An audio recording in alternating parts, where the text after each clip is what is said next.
This meeting is being streamed live to YouTube Live. We don't have quorum though yet, do we? We don't have quorum yet. Okay.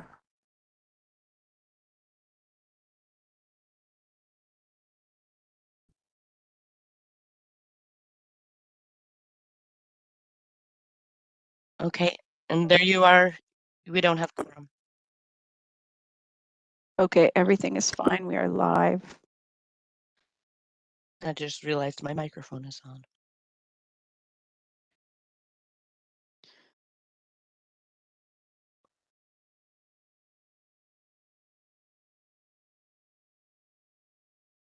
Hello, everybody.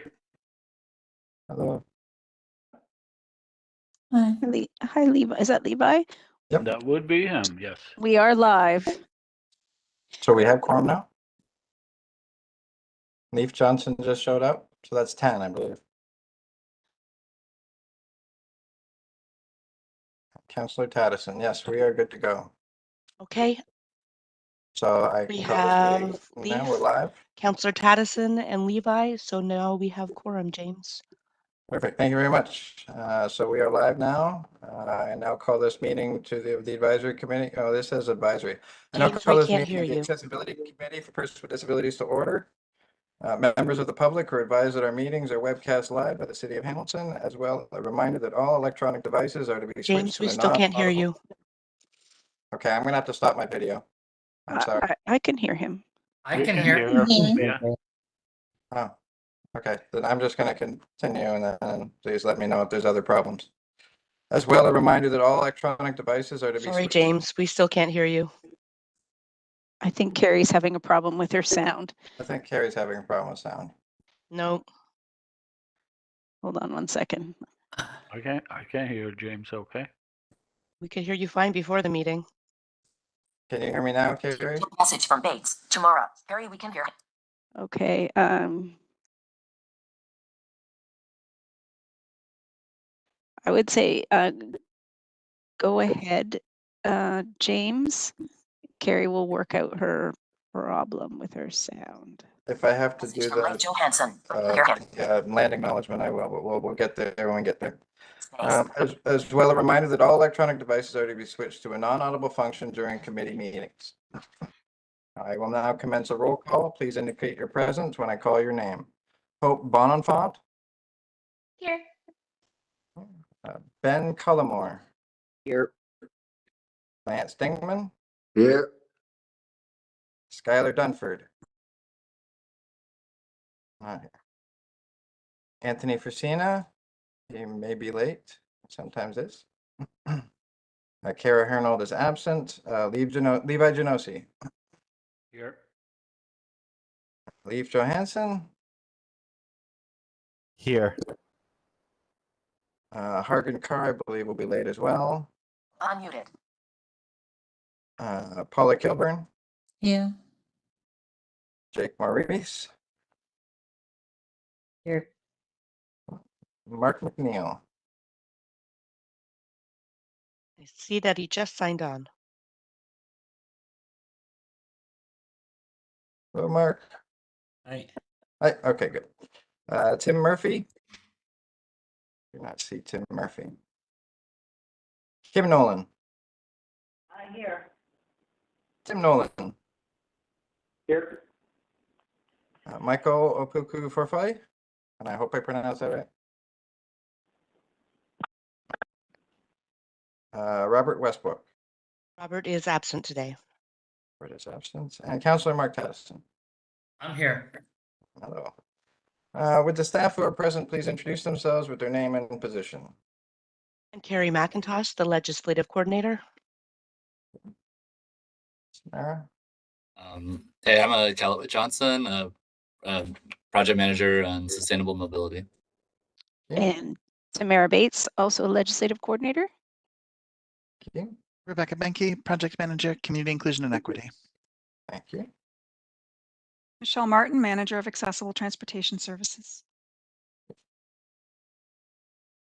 And do we have Peter Topolovic on the call yet? No, I don't see them. Okay. Are there any other staff present? I don't think so. Okay.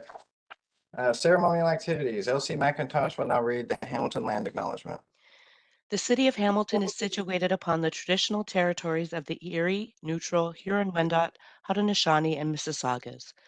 This land is covered by the Dish with One Spoon Wampum Belt Covenant, which was an agreement between the Haudenosaunee and Anishinaabeg to care and share for the resources around the Great Lakes. We further acknowledge that this land is covered by the Between the Lakes Purchase 1792 between the Crown and the Mississaugas of the Credit First Nation. Today, the city of Hamilton is home to many Indigenous people from across Turtle Island, North America, and we recognize that we must do more to learn about the rich history of this land so that we can better understand our roles as residents, neighbors, partners, and caretakers. Thank you very much. Madam Clerk, are there any changes to the agenda? Mr. Chair, the following changes were made to the agenda. Item 8, staff presentations. 8.2, accessible transportation services eligibility appeal policy and procedure. Number 9, consent items, housing issue working group update. The housing issue working group update meeting notes from March 19th were uploaded. And item 9.3, outreach working group update. Outreach working group meeting notes, February 20th, 2024 were revised, and the outreach working group meeting notes from March 20th, 2024 were added. Thank you very much. May I please have a mover and a seconder to approve the agenda as amended? I get Mark. And I got Levi. Is there any opposed to the motion? I see none. The motion is carried. So the declarations of interest. Are there any declarations of interest? No. Okay, seeing none, we can move on. Approval of minutes of the previous meeting, 4.1, February 13th, 2023. May I please have a mover and a seconder to approve the minutes? Sorry, James, that should read 2024. Oh, I just noticed that too. Sorry, I'm just reading it here and may I please have a mover and a seconder? I got Mark. And I've got Lance. Excellent, thank you. Are there any opposed to the minutes? Excellent, thanks very much. So that's carried. Communications, correspondence from Maureen Cosin Heath, Director of Transit Division, Public Works, respecting HSR Fair Assist Program and cancellation of the temporary no pay program and the temporary voluntary pay program. May I please have a mover and a seconder to receive the correspondence? Paula, I've got Lance. Is there any discussion? Are we? Go ahead, Tim.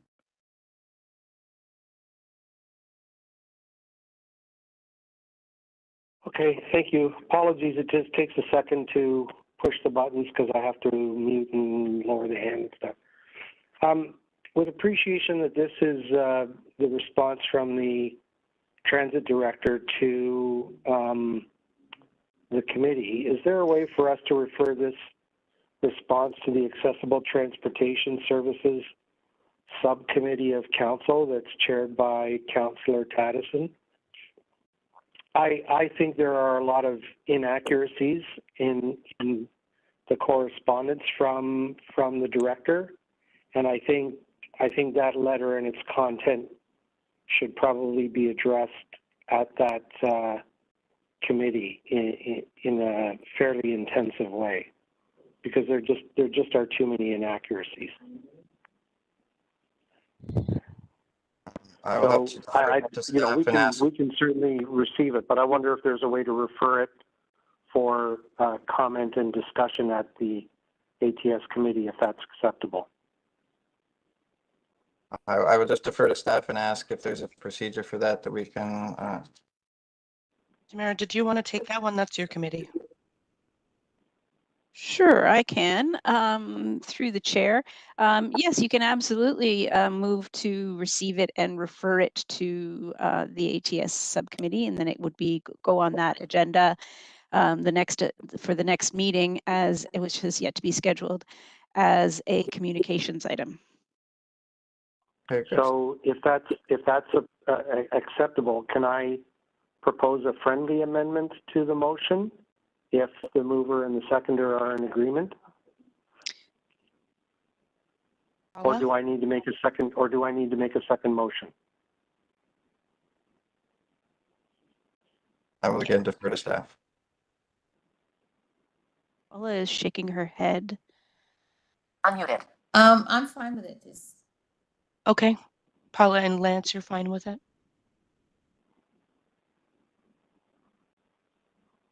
So I think that's a friendly amendment. Okay. Okay, so I So have that. can you read back the motion then as amended?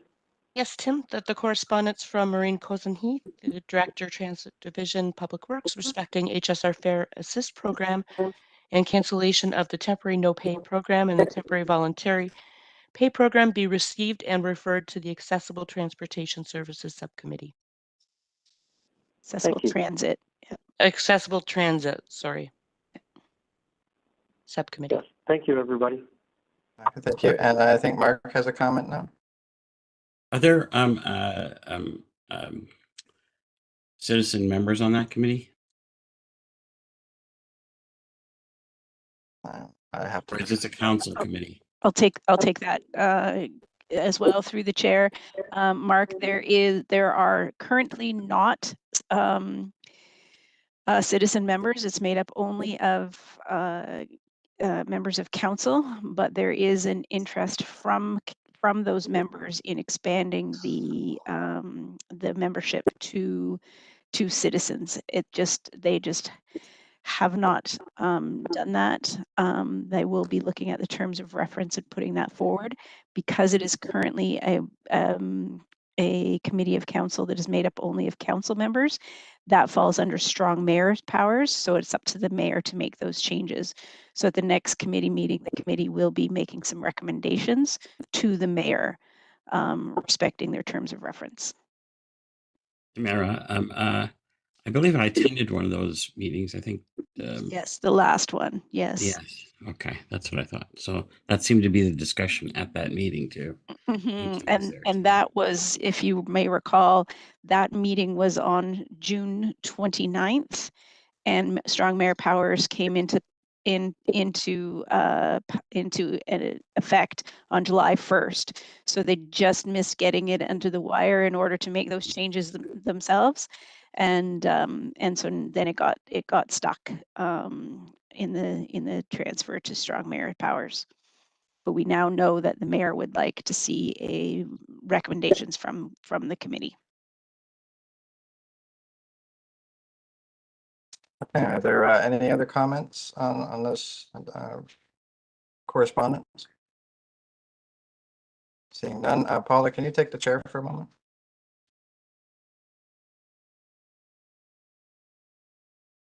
Unmuted. I have the chair.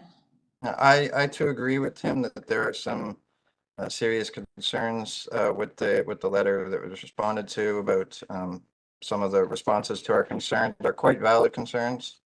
But I again think that there should be further action, and we'll be discussing that again further. I just want to make sure that everybody knows that it's on top of my list too. So it's very important to me. So we will be looking into this and discussing it again more in the future.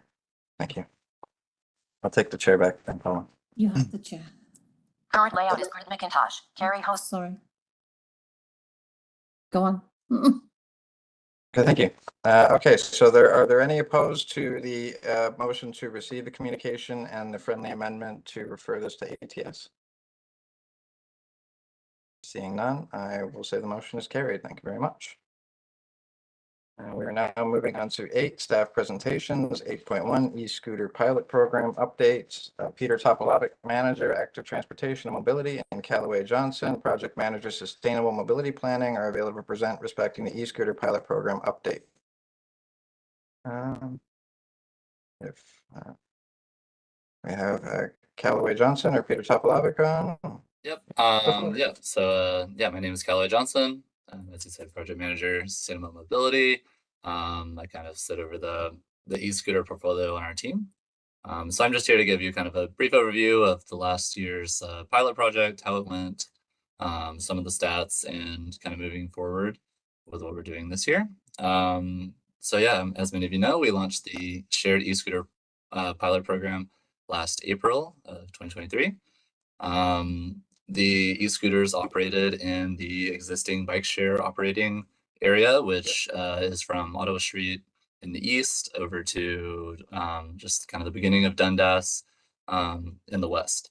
And, north-south boundaries were around Burlington Street to the escarpment. So most of the lower city. So over the season, over the year that they operated, we had over around 24,000 unique riders, unique users using these scooters. Those riders took the scooters on 135,000 trips that averaged around 3.21 kilometers. So quite a few trips. We're looking at about half of the amount of trips that the bike share bikes make annually. They operated from April till November, the scooters. So not quite a full 12 months. They kind of stop operations in the winter. And as you've seen recently, they've started operating again, starting in early March. So yeah, kind of the way we kind of manage this program, we have a long list of strict items that they have to adhere to in our contract with the operator, Bird Canada. Just to list a few of them, one of those is we require the scooters to have this technology called geofencing, where, if a user rides up onto the sidewalk, the motor is supposed to cut off slowly, not abruptly, but come to a stop and kind of prevent that. So one thing, that was extremely important for us as a team going forward. And kind of the way that technology works someone manually inputs all the sidewalks in the city into the programming. And over time, it does get more accurate and more accurate. So over the season last year, we did see a bit of sidewalk riding, a lot more towards Westdale and McMaster area. So over time, we were able to, get feedback from the community and then submit that to our operator to have them really dial down the geofencing to try to cut back on any areas that may have been missed when someone was writing the code to prevent scooters in those areas. That is it's still a work in progress. It's definitely gotten better since launch, and we're almost at full, what would you say, compliance, if you will, from the operators. So it's definitely a work in progress, but it has gotten a lot better since when they launched for sidewalk riding. We have a e-scooter feedback avenue through our e-scooter email, escooters@hamilton.ca. We field any community feedback, complaints, concerns, questions. We are in coordination with the 311 number through the city, so the phone number that you can call to, ask any questions or inquiries or concerns about scooters. They direct those inquiries to us at our team to that email address. And we also field feedback through the scooter app for anyone that's operating one of those vehicles. So during last season, we received around 65 complaints and concerns, not including just general questions. So around 65 complaints, 99% of those were about the e-scooter parking, and specifically e-scooter parking on private property, with a few of those being, a scooter was blocking a sidewalk. And, that was one of our main concerns kind of bringing this program to Hamilton is, we didn't want to see scooters laying on sidewalks, blocking sidewalks like we did in a lot of the US cities when they piloted these programs. So luckily we didn't get too much feedback about that, but the operator, Bird Canada, is extremely quick at going to address those concerns. It doesn't mean it doesn't happen. We did receive a few complaints about that. So that means that there's probably a few more that maybe didn't reach out or contact us. But the operator, they have a really good system where, they get the live data, and when a scooter is parked, blocking a sidewalk, the user has to take a picture of the scooter when they lock it to a sign or a bike rack, and that goes to the operator. And when they receive a picture of a scooter that, is on the sidewalk, then the operator will send someone out to go move that vehicle. They are pretty quick as far as operators go, that we've seen in other municipalities. It's not as fast as, if someone's coming down the sidewalk and it's blocked, that they can get there in 5 minutes, but I would say they usually take around within half an hour to go move that vehicle. So, that person may experience a blocked sidewalk. It's not perfect for them. They would have to get around it, but they're good about coming to move this as quick as they can. But yeah, so looking forward into the next year of operating with them, we have entered into another year of contract with them. We've updated the areas that they can operate in. So now we're moving their boundary from Auto Street out to the Red Hill Valley, out into Ward 4. We're also moving for the east boundary, and we're also moving the west boundary out to cover the rest of Dundas. So all the way out into Pleasant Valley, up Governors Road. All these scooters are required to be locked to city infrastructure that's within the right of way. So that's, you know, street signs, parking meters, bike racks, things like that. You know, it's fully meant to be parked on the road or not parked on the sidewalk. And yeah, that's the rules that they'll be following in those new expanded areas. And then as far as like safety numbers go from last season, moving to this season, we had around 6 injuries that were self-reported to the operator through the app. It is hard to get a real, you know, 100% factual number on the total number, but, you know, because you have to self-report. So there may be more than 6 injuries that occurred, but there were 6 that were reported. Those that were reported were not involved in collisions with other people or vehicles. It was, you know, simply someone made a turn too fast. You know, someone, you know, maybe ran into a pole or something like that. But, you know, none of which required an emergency room visit or, you know, contacting the emergency services. So I'm here to answer any questions that y'all might have. Feel free to ask. Chair, I'm not sure if you want me to call on people with hands up, if you want to handle that. No, I'll do that, and I will save my questions for the very end. So I think Mark had his hand up first, I believe. So Mark, the floor is yours. These are booked through an app. These Yes. So Bird Yes. Canada, they have their own app, and in that app, when a user Is each unique bicycle able to be tracked as to route, pickup and drop off? yes, they are. Yeah. So any of these incidents that were, you know, let's say crossing a sidewalk or anything like that, would that be able to be attributable to that person? Yes, technically speaking. However, the scale of the data, you know, you would, if someone had been reported to be driving unsafe or to be riding on the sidewalk, technically, yes, the operator would be able to find which exact user. However, you know, at scale, it is a lot of vehicles moving, a lot of trips happening at the same time. So it does require someone to report that rider at the time of the ride. A lot of times someone is reported retroactively. So it is a little bit harder to track down who exactly maybe was riding on that sidewalk.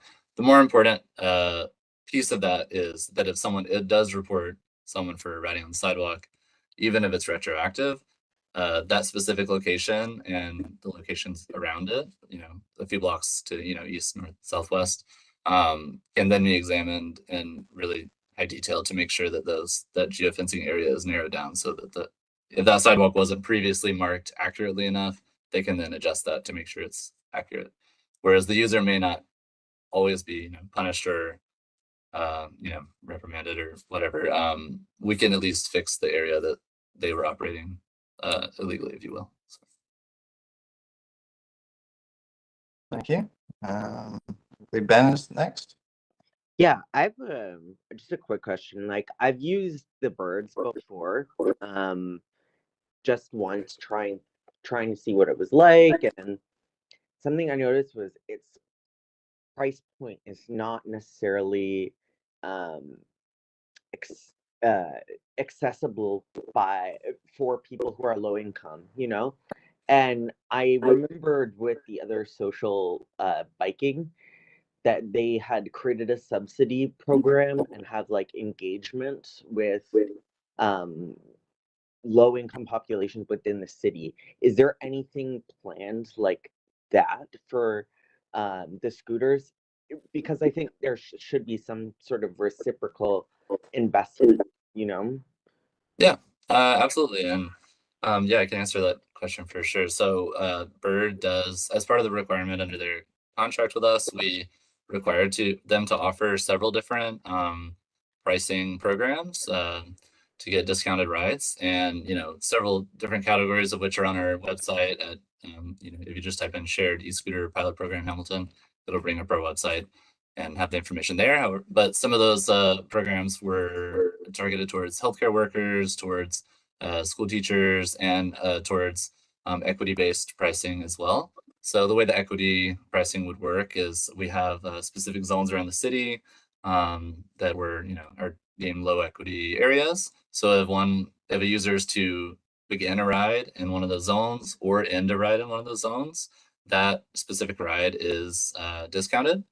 And then above that, if you are a user of the scooters, you can contact Bird directly to be enlisted in the equity pricing, which would discount all of your rides, based on income, status, stuff like that. So they do currently offer those programs. And like I said, you can look at our website for directions on how to access those. But mostly, if you do want to access that, you would just contact them through the app. And there's an email address listed on our website that you could email them as well to register yourself for those programs. Unmuted. Ben, you finished? Yeah. Yep. Paula? Paula? Yes. When this before you started the pilot, you came to us and you asked for recommendations. We recommended that these e-scooters have a noise on them so that people with vision loss, excuse me, could hear them coming. I've heard that they don't have the noise and people can't hear them coming and have almost been knocked over by them. Yeah, that's a great question. So the scooters themselves, they do have the ability for that noise to be turned on. However, in the planning of it, we really wanted to keep them kind of in the same line as a bicycle. Bicycles, they may have an occasional rattle and noise that someone might hear, and if someone's in the way, they can ring a bell. The scooters have a bell on the handlebars, and the users, when they log onto the app and unlock one of the scooters to use, a little message does pop up to say if you're coming up on someone in a pathway or on the street to ring the bell to alert them to their presence. We haven't had any complaints received from our hotline or email about that being an issue, although I'm sure that maybe of you on the call or other residents in the city maybe have definitely experienced that. And if it is a persistent issue that requires us to turn on that noise, we can definitely look into that. It's definitely a possibility. We just have to talk with our operator about that. Right, because with a bicycle, you can hear the friction from the wheels when a bicycle's coming behind you or, past you when you have vision loss. With an e-scooter, apparently you can't hear that because the wheels are so small. So I don't know whether it should be automatically on, the sound, or not. So anyway, it's something to think about. Yeah. Thanks for the feedback, Paula. You're welcome. Receive chat message from Bates. Tomorrow.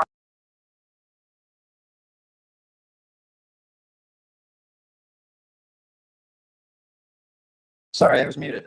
Sorry, Kim? Okay, it's Kim this time. Sorry. Okay, so I have a few. We're muted. You can hear? Yep. Okay, no, they can hear. Okay, so anyway, I have a few comments. First of all, I find these scooters parked everywhere, and they're always in our way. And quite often, we've moved them away, and it's on us because I haven't reported anything. Usually, we're on our way somewhere, and we forget by the time we come home. But anyway, we just find them in our way all the time. And second of all, I find them a real eyesore. They're just abandoned all over the city. And to me, it looks really junky, besides the fact they're a pain in the butt. And second, another point, Tim has been totally almost hit by them, maybe 4 times we can count. And because the wheels are so small, they make no noise and nobody uses the bell. So quite often they're a problem for us.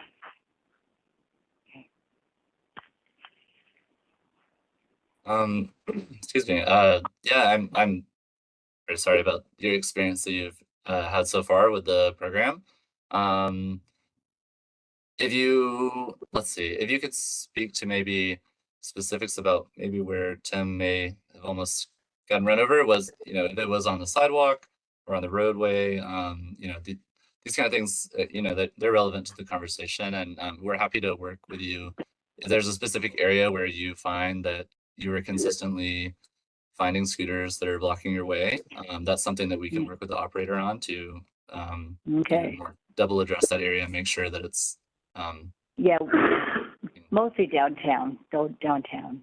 yeah. Oh, okay. Yeah, and this is kind of an ongoing thing, right? Like it's kind of the same way someone might park their bike in a way that would block the sidewalk. It's kind of up to the user to park that scooter, and then the operator needs to see that image and then dispatch the staff to go move that scooter. And as I said, it's not always perfect. It's not always in time for the next person that comes by it to be moved.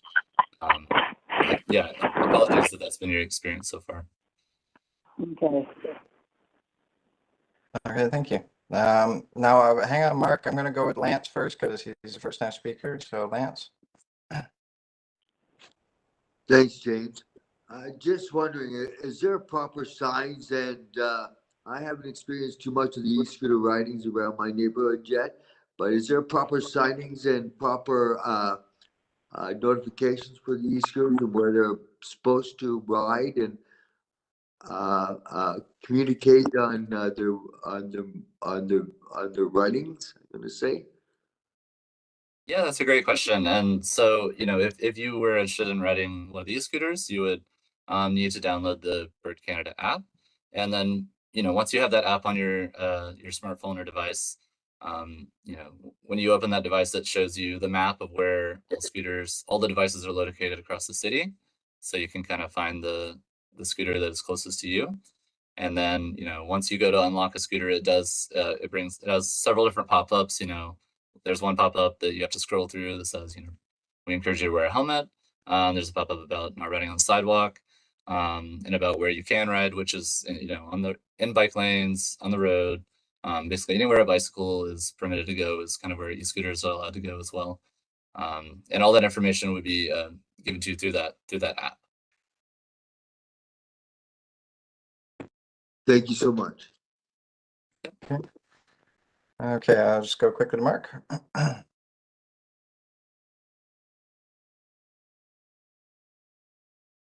Hello, Mark. Okay, we'll move to Councillor Taddison and come back to Mark. Oh, you're muted, Councillor Taddison. I was just gonna say I was Mark too, so I was wondering if I Sorry. could get on there. Just a question to Callaway in regards to turning the noise on. What's preventing the company? What's preventing Hamilton, the city of Hamilton, from actually, doing that for a month and collecting information and doing a pilot project with the noises turned on? Yeah, that's a great question. Basically kind of where we are at right now with the decision to not have it active is based on the city of Ottawa's experience. They piloted the scooters earlier than we did, and they have the chime like the alert active. The issue with the alert is that it is very loud. And yeah, it is quite noisy, and it doesn't go off like if you're in proximity to someone. It's all the time. So as soon as someone starts a trip, it chimes, and I believe it says something about an e-scooter approaching for the entire duration of the trip. And it's something that the operator can't like necessarily adjust the volume or duration of that. We found that at least the city of Ottawa found that ridership was going down due to the chime. And if we're looking at these vehicles kind of similar to bikes, we don't require bicycles to make noises the entire time they're riding, so we wanted to kind of start there, and if it was a persistent issue, then we can elevate it to turning that chime on. Then is there, a button on there that the operator could basically, when I say the operator, the rider could actually like just press a button and it says someone approaching, and they can do it automatically on their own, as opposed to, just riding without any sound? As far as from what we understand, it's either it's always on or it's not on at all, and that's why we require the bell. It is up to the rider of that scooter, just like it is up to a bicycle rider to chime the bell when they're approaching someone. People, I've seen people, it doesn't always work that way. Not every cyclist or scooter rider is gonna do that. But yeah, as far as I know, it's either all on or all off. Okay, so the rider doesn't have the option to chime it like just on a sporadic basis when they're approaching somebody. Right. Yeah. Okay. It's just the bell. Maybe that's feedback that you could give to Bird. I Yeah. think that would maybe enhance safety, especially for our folks that are visually impaired. Absolutely. Yeah. I can take that back to them. Thanks for the feedback. Okay, thank you, Councillor Tennyson. Now Hope. Hi, sorry. I do apologize. This question might be a little weird. I've never actually personally downloaded the app or tested any of the scooters. I was just wondering, does the app's pop-up appear each time a user uses the app in regards to rules on how to ride, as well as does the app have any possibly pop-up quizzes or anything like that that make sure that the user is retaining that information? Yeah. So when I believe the first time when you open an account, it does have a list of things you have to click through of answering questions such as like are you can't ride the scooters if you're younger than 16 years old. So one of those like are you above the age of 16, your birth date, and then several other things after that. The pop-ups about where to ride, riding safely, encouraging people to wear a helmet. That happens every single time you open the app and begin a ride.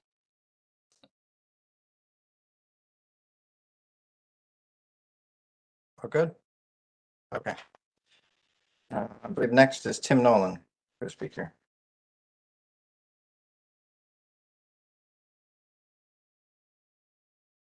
Tim Nolan? Okay, sorry, just takes a second to unmute. Okay, so I have two questions perhaps. First question, do I understand that the reason we don't put automate the audible sound, the audible signal on these scooters is because people are annoyed by the sound because it's quite loud? Did I hear that correctly? Yeah, I mean that is one of the factors. I know how that sounds, but it is one of the factors. We want people to use these devices. We want less people to be in vehicles for trips that they could be taking a bicycle or the scooters. So we do want to encourage these as much as possible. And the reason that we require them to have that ability to turn that on is because it is a persistent issue where maybe there are lots of if there were crashes and persistent complaints about this specific issue, about people not hearing them coming, we can turn that on. However, we had not received that feedback in any sense. Okay, so follow up to that point. So two comments. First, what I take away from that is it's more important to put scooters on the road than to provide safety to people who wouldn't hear them coming, like people who are sight impaired or somebody with a hearing impairment. So clearly, if that's the case, is the city now aware that it's now going to deal with a liability issue, that if somebody gets injured, because the city is aware that that was a safety feature that was supposed to be imposed and was a requirement, a condition for having these e-rental scooters, and that if that condition is now removed, then the city's liability goes up. Like, have you reported to council that the fact that there's no injuries to date does not absolve the city of any liability in the future? Yeah, I hear what you're saying, Tom, and I completely understand. However, I would disagree with you on the point of the liability piece. this chime option is not a requirement of us for them to have active. It was a requirement for it to be an option. And I would also be on the side of saying that it's not necessarily a safety concern not having it there, just in the same way that bicycles are not required to have any persistent sound to alert people. It's up to the rider to chime their bell when they're approaching someone. It's in the same vein as that. So I wouldn't necessarily say that they are any more unsafe than a bicycle. There is an electric component to it. So you know, someone who may not be able to cycle to 20 kilometers an hour, which is what the scooters can go to, you know, that it is faster. However, most cyclists ride their bikes between 20 and 30 kilometers an hour. So the safety feature not being turned on is not a requirement, and I wouldn't say is making them more dangerous. Okay, fair enough. I will tell you, as a person with sight impairment, in the last 40 years since I lost my eyesight, I could probably count on one finger the number of times I've just been about hit by somebody riding a bicycle. I can count on two hands the number of times I've just about been hit by an e-scooter in the last 6 months. So these things come upon you really fast. They come out of nowhere. They're far more versatile than a bicycle. And the small wheels make virtually, in fact, the small wheels on the road make no sound whatsoever. A bicycle, tires make sound. E-scooters, they don't. So, you know, you can probably just thank the city can thank its lucky stars for the fact that there hasn't been an injury to somebody since you've done this. But that said, I think the city's liability is still a clear and present danger. Second question I have is, I've already had to cancel one credit card because somebody was trying to steal the use of my credit card to rent an e-scooter. If people have to register in order to use these things, is there some mechanism that if somebody's trying to steal a credit card to pay for rental of an e-scooter, that the potential thief can be found? Going back to the noise issue, I did just want to clarify that the scooters, they do make actually a fair bit of noise. They're not silent. They're actually quite a bit louder than a bicycle. The motor itself has a persistent, like, whirring sound, if you will. I'm not saying that everyone can hear this sound. You know, I know there's all different levels of hearing. However, they're not completely silent. I just want to make that clear. They're not silent on the road. But to answer your second Well, I'll tell you question, what, we will credit card theft on that point, if I may, just on that point, I'll Sure. tell you what, I'll get you blindfolded and you and I'll go do a walk around the city and see whether or not you can hear these e-scooters coming at you when you can't see them. But that said, the credit card issue.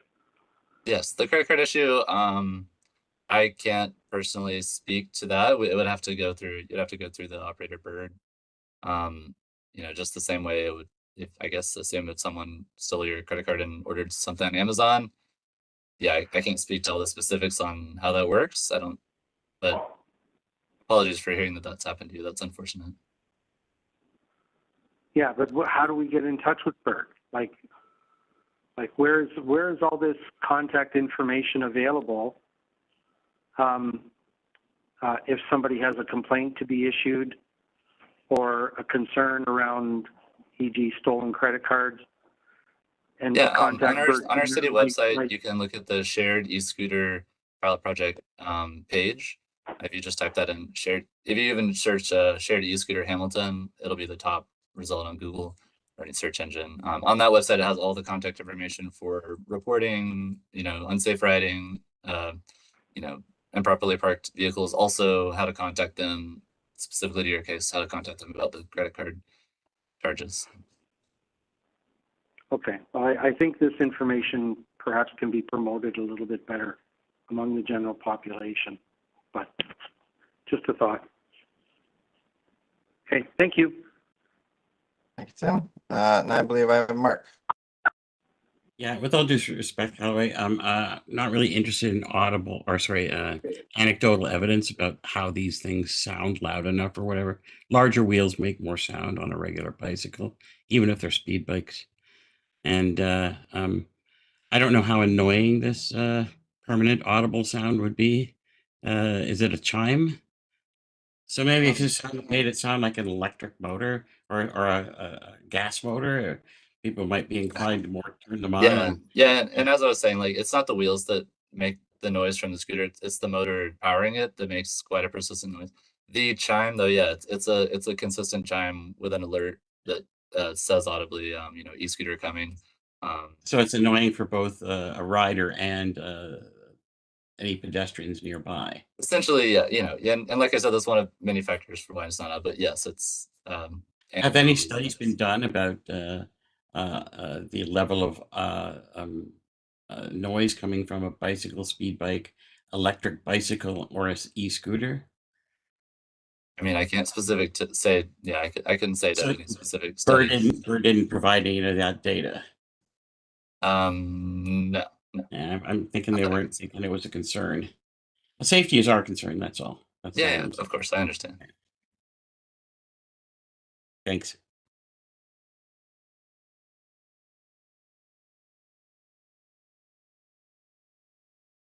Sorry, I was muted again. Sorry, Paula. Yes, to the sound. When you came with the pilot program, we talked about sounds. We didn't talk about chimes saying e-scooter coming. All we wanted was a noise, a sound, right? Not a beeping, just a sound that you knew there was something coming. Doesn't have to be loud, but it has to be something that, indicates that there is an e-scooter around.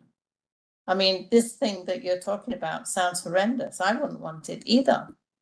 But that's not what we asked for. We just asked for a sound, not even a beep, because beeping's so annoying. Just a sound. So I know they put them on cars. So I don't know why, the electric cars. So I don't know why you can't put him on the e-scooter. And as I say, when you first came to us, that's what we asked for. We didn't ask for a chime. Yeah, yeah, I understand. And this is definitely all feedback that I can take back to the operator to explore the options with that. So. Thank you. Thank you. And I believe I have Lance again. Yes, to the conversation, I just want to ask, education to the e-scooters with, especially with understanding moms and little children walking around. I'm a little bit concerned. Will they? How will we be able to educate, or how will the city be able to educate people on the e-scooters and making sure everybody's safe again with that?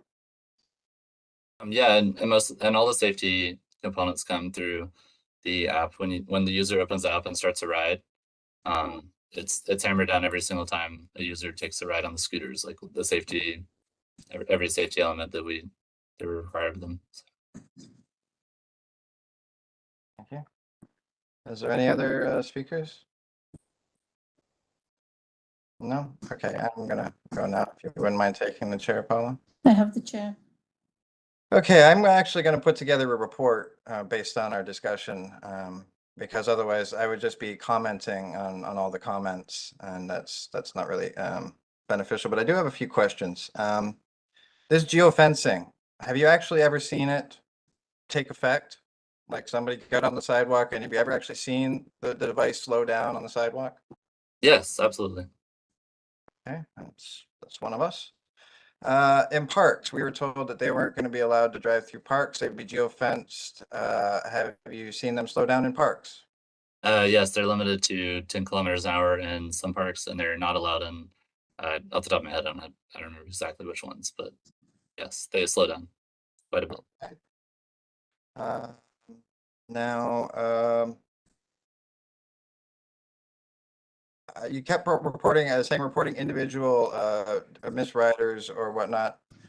Do you think that the numbers are easy to see in their placement and their size and their color? Relative to the size of the scooter, yes. However, you know, it's a moving vehicle, and I would say that it's not exactly the easiest thing to spot, but they are pretty prominent. If the person were to stop at a stop sign, it's the scooter has a 3-digit code that's on the main. I don't know if you would call that the shaft that holds the handlebars. And capital letters on both sides and on the foot base as well. So it is in several locations around the scooter. But you know, again, I would say like if it's moving, I could see how that would be challenging to see that code. Okay, thank you. And equity zones. How exactly do you determine an equity zone, and exactly how big are the equity zones? The equity zones are determined through the census, the last census data, and yeah, that's not something we just created. We took that directly from the previous census for looking at low income areas. Okay. Now, I do want to point out just a couple of points from my experience. I've been watching these things like a hawk for the past year, and I haven't seen any of these safety features that we were promised. For example, we were promised they'd be high contrast. They're not high contrast whatsoever. But my concern is, for example, I work security for the Festival of Friends every year. And last year we had, for the first time ever, roving gangs of 9 or 10 kids on e-scooters doing constant donuts, full speed on the ring road inside Gage Park. No noise, no ringing the bells in the dark. So there's some serious problems, and you're not getting the complaint. So I would appreciate you coming. And I will put together a report. I have a number of pictures that I will use to put that together. But speaking to some of the stuff you brought to us, I appreciate you coming. And then that's it. I think that's it. Yes. Otherwise, I would just be making comments, and that's not. Thank you very much. Yeah, thank you, and yeah, please send the report over when you're finished. Thank you very much. And I'll take the chair back now, Paul. The chair. Thank you very much. Now, can I have a mover and a seconder to receive the presentation from, Callaway? I got Paula and I got Lance. Thank you very much. Now, are there any opposed? I see none. Thank you very much. The motion is carried, or the presentation is received. Thank you very much, Callaway. I appreciate you coming and talking to us, and I hope to speak to you again soon. Yes, thanks everybody. Okay, 8.2, Accessible Transportation Services Eligibility Appeal Policy. Michelle Martin, Manager, Accessible Transportation Services, is available to present respecting the Accessible Transportation Services Eligibility Appeal Policy. Take it away, please, Michelle. Thank you, James. I'll just share my screen so that the slides can go up as well.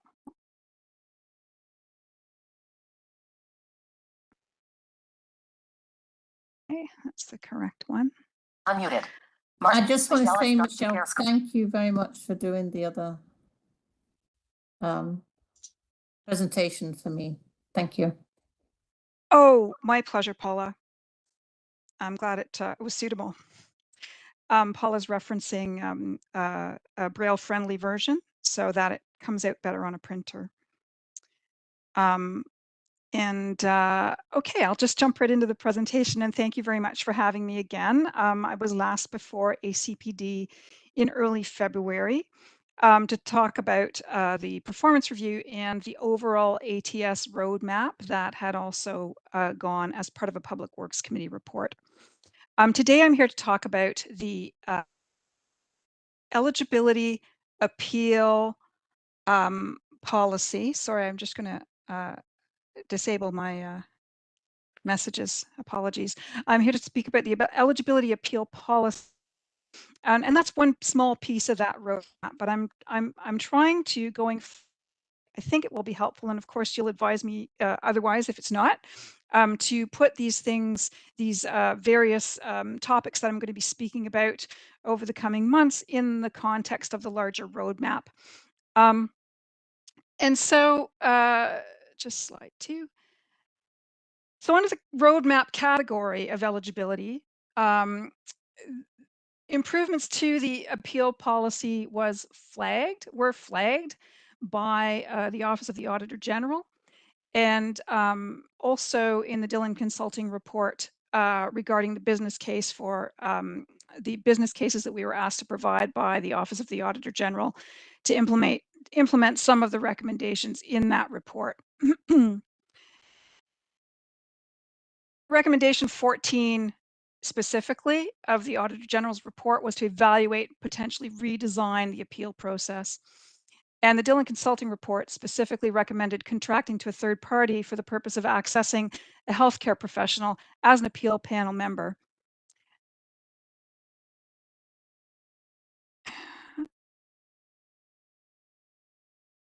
So we had targeted end of 2023, and the policy was in progress, as you may recall from my last presentation, awaiting additional internal review. That review is now complete. This slide also includes some of the reporting history on the eligibility process and the eligibility appeal policy. There were some links included in a version of this PowerPoint provided to ACPD members for their convenience. If anybody has any trouble with any of the links or any questions about any of the links, please let me know. So the development of an updated appeals policy is critical to a fair and objective approach to any proposed plan to reassess the eligibility of any category of registrants. And ATS is expected to provide a related recommendation report regarding how such a plan would be implemented to Public Works Committee. And this is part of recommendations in the Auditor General's report that ATS is expected to respond to. And we are right now targeting 2025 for that report. We were asked by Works Committee, I think it was back in 2020 or 2021, at the tabling of one of these related reports, to take our time. And it's important to remember that even if no reassessment of any kind is implemented, there is still the recommendation from the Office of the Auditor General to redesign the eligibility process itself and to explore opportunities for integrating specialized transit with the HSR. And this could include applying more refined conditions of eligibility for the subgroup of applicants who may be able to access conventional transit or the HSR for part or all of some trips under some conditions. The majority of applicants are fully and unconditionally eligible. And the number of applicants who are denied eligibility is actually very small. It seems members of the community have a very good understanding of the nature and purpose of specialized transit. And my experience of denials so far has been that the decision is very cut and dried and quite clear to the applicant themselves upon explanation. So the few requests for appeal that I have seen were from applicants who were found conditionally eligible for service during winter months, who subsequently provided additional information from their healthcare provider that supported greater eligibility, and so we provided it. And so those requests didn't end up having to go on to an appeal process.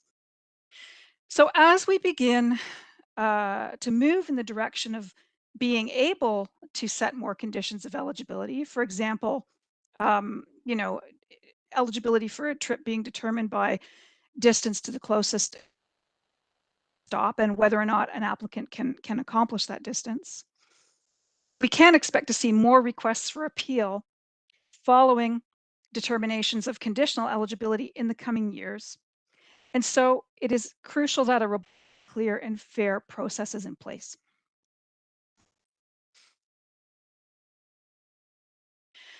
Right now, eligibility is determined through an application process. There are two versions of the application available,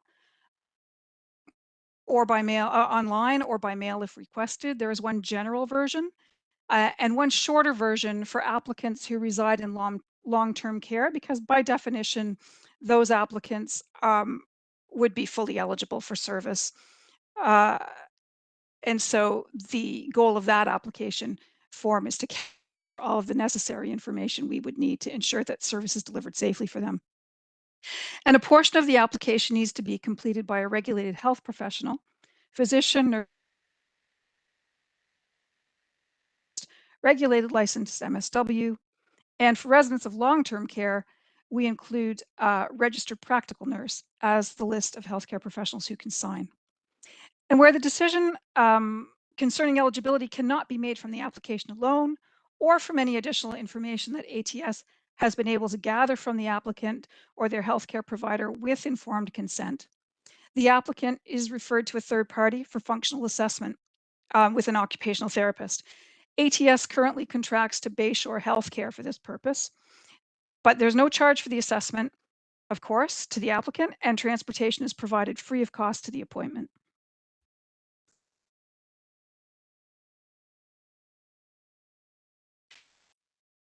So this slide here just outlines the categories of eligibility for accessible transportation services. The categories are unconditional for applicants who are not able to use HSR transportation, but can use DART service safely, and they use DARTs for all trips. Conditional, they're able to use HSR buses under certain conditions, and that typically translates into seasonal eligibility, where they can access DARTs from November 1st to April 30th, or a trip-by-trip eligibility, where they can use DARTs to approved locations only. And though I know this exists, truthfully, I haven't seen it in action since I joined transit back in 2019. But I think you would see it applied, for example, where somebody only needs accessible transportation services to get to and from dialysis, and at any other time, they are perfectly fine to access conventional transit. And temporary, the temporary category is when you're not able to use HSR buses due to condition that is expected to improve. And this person, these applicants get full eligibility temporarily for all trips. Under the Integrated Accessibility Standard Regulation 19111 of the Accessibility for Ontarians with Disabilities Act, or the AODA, these are the categories that are used to determine eligibility. And the expectation under the legislation is that they're used consistently across the province. This makes it easier, for example, to ensure that someone's eligibility in one jurisdiction is honored when they are traveling in another jurisdiction. And we are obligated to do that under the legislation also. For example, as visitors or because they are attending specialized medical care. And we know Hamilton is an Ontario Centre for Healthcare. Under the AODA legislation, a specialized transportation service provider may deny requests for specialized transportation services to persons who are categorized as having temporary eligibility or conditional eligibility if the conventional transportation service is accessible to the person and the person has the ability to use it. Right now, because ATS does not apply very many conditions, we aren't issuing many conditional denials for trips. Again, it's a small subgroup of people who currently have seasonal eligibility. As I've said before, the determinations of unconditional or full eligibility are generally very clear, as are determinations of ineligibility, though that's not to say we might not encounter some more difficult decisions in future in those categories. It's the decisions of conditional eligibility that can be more challenging, and I think this is where we can anticipate seeing requests for appeal as we are able to apply more conditions in future. So right now, the policy as currently posted is very brief, and it is exactly the wording that you see here. If you disagree with the ATS decision regarding eligibility, complete the Accessible Transportation Services ATS eligibility appeal form and send it to ATS by mail, fax, or email. Your appeal will be reviewed by the Eligibility Appeal Panel that will make a final decision about your eligibility. You will be told the date of your hearing. You and another person may attend the hearing to discuss your appeal. If you have additional materials you want to share, you must bring at least 3 copies, and you must arrange your own transportation to the appeal hearing. So it's quite brief and not a lot of information there. This has been the posted policy, I believe, since 2012. Letters of eligibility that go out to clients do say how to access the appeal policy, the appeal process, and to contact Accessible Transportation Services if you would like an appeal form, but that's about it. And it is important to know, I think I forgot to mention earlier, that under the AODA Accessibility Standards Regulation 19111, Specialized transportation providers are required to establish an independent appeal process to review decisions on eligibility. So last summer specifically, Transportation Working Group very kindly reviewed the existing documents and drafts for an updated process and provided a great deal of commentary. We had a lot of good discussions and I really appreciated it. There have been some items added as a result of my own review, some internal review, and of course, Transportation Working Group of the ACPD's comments. And these include a detailed policy document and a related procedure document for accessible transportation services and for appeal panel members to refer to, an updated eligibility appeal form, an updated eligibility appeal notice of hearing, and then we added a hearing notice enclosure for the authorized representative should an applicant wish to engage one, and 2 versions of the appeal hearing outcome letters, one when eligibility is increased and one when there's no change from the original determination. So right now I'm going to take you through a plain language summary of the updated policy to be posted on the City of Hamilton webpage. ATS provides specialized transportation for people with disabilities or health conditions who can't use the HSR. Eligibility for ATS is based on each person's functional ability to use the HSR. If you disagree with an eligibility decision, then you have the right to appeal the decision.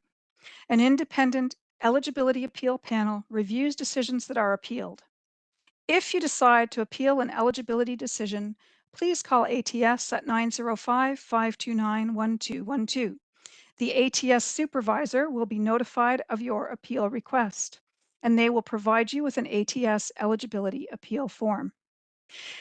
If you complete and submit an appeal form, then the ATS supervisor will contact you soon after. With your appeal form, you can also submit additional relevant information from your healthcare provider. When you appeal, if you have not had an assessment, then you can ask ATS to arrange for a third-party assessor who may be able to supply additional relevant information to be used as part of your appeal. If you choose not to provide additional relevant information, then the eligibility appeal panel will only review the existing ATS records about your eligibility for service. The eligibility panel appeal panel is made up of 3 members. A member of the city's advisory committee for persons with disabilities, an orientation and mobility specialist or occupational therapist, and a staff member of the city's talent and diversity section. You will be invited to attend your appeal hearing. If you do choose to attend, you will need to arrange your own transportation to the appeal hearing. You may choose to bring or send a representative. You do not have to attend the hearing. The panel will review your application information and any other information you provide. The panel will decide if you are eligible for ATS. The panel's decision is final.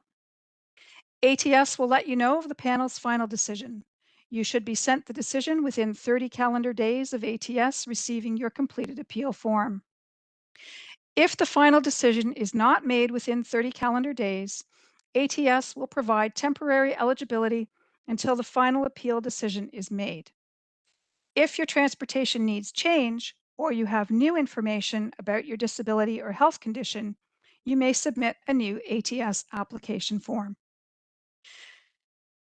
So both the AODA and relevant city policy and procedure document numbers will be cited at the end of the posted policy.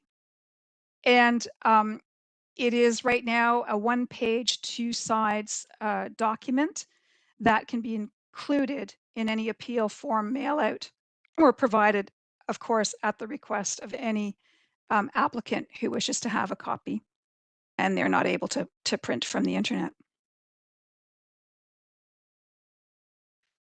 So I just want to make sure I'm on the right slide in my notes. I apologize. And ATS will follow the city procedure, of course, for procuring vendors to provide reliable access to an OT or an orientation and mobility specialist as appropriate to attend as a member of the appeal panel. ATS is specifically interested in any feedback or comments concerning the plain language version just read now. Is it clear enough? Is there anything about it that is potentially confusing to applicants?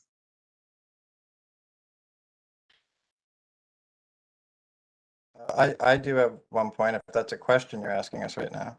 Well, I could take that feedback right now. We can pause the presentation, or we could do it at the end. What is your So, no, I don't want to preference? interrupt. I apologize. I thought you were asking us for a second. My apologies. That's okay. Sorry, I should have been clearer. Thanks, James. So now we'll move on to the eligibility appeal form, and the form elements include the applicant name, the ATS ID number and contact information, a disclaimer regarding the use of email to correspond if email is provided, the reason for appealing the decision, appointment of a representative, that is an optional section, and it's quite clear on the form that it's an optional section. The authorization, for the release of personal information and the personal information collection notice, and signature of the applicant or substitute decision maker. And there were some form edits specific to the ACPD Transportation Working Group comments. These include clarifying the use of information communicated from or to any authorized representative. We took out the check boxes that were on the original form that asked someone if they wished to or did not wish to attend a hearing. Whether or not somebody wishes to, they don't need to put that on a form. They can attend or not, right? We replaced the word agent with representative for anyone acting on the applicant's behalf, and this is consistent with wording used on the ATS application form as well, where we have an option for somebody to provide information for an authorized representative or someone else with whom we can speak about the application or their use of service. And the form will be mailed out on request with a copy of the plain language policy as an enclosure in order to provide more detail regarding possible options. For example, providing more medical info prior to the appeal hearing. I should also note, I added information about where to find, where an applicant can find their ATS ID number on the original eligibility letter that they will have received from ATS. And that was also in response to specific feedback from Transportation Working Group. Now I'll talk about the Accessible Transportation Services Eligibility Appeal Hearing Notice. And the elements of that form, again, they include the applicant name, ATS ID number, and contact information, the hearing date, time, and location, informs the applicant that they may bring another person to the hearing, they may bring written materials to distribute, that they must make their own transportation arrangements, and to contact ATS to make alternative arrangements if they cannot attend the hearing but would wish to attend the hearing. And the form edit specific to ACPD Transportation Working Group comments was that it is now signed by a specific named individual. And it's going to be the Accessible Transportation Services Supervisor, who's going to be the person whose signature is on this correspondence, and who will be the person who primarily is in contact with the applicants concerning the eligibility appeal process. And I should let you know that our current Accessible Transportation Services Supervisor comes from a background in social services, specifically developmental services and supported employment, and has a lot of very good experience with a disability. And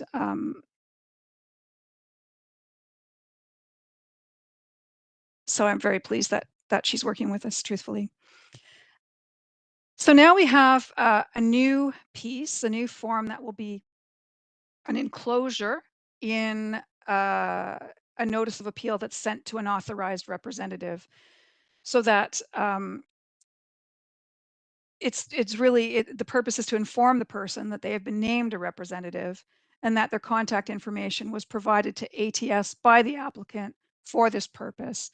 And of course, the personal information collection notice is also part of that enclosure that goes to the representative. And it is also signed by the ATS supervisor, and the ATS supervisor contact information is provided. And this was based on input from legal services and was developed to ensure that information is provided in a consistent manner to anyone who is named by an applicant to be their authorized representative at a hearing.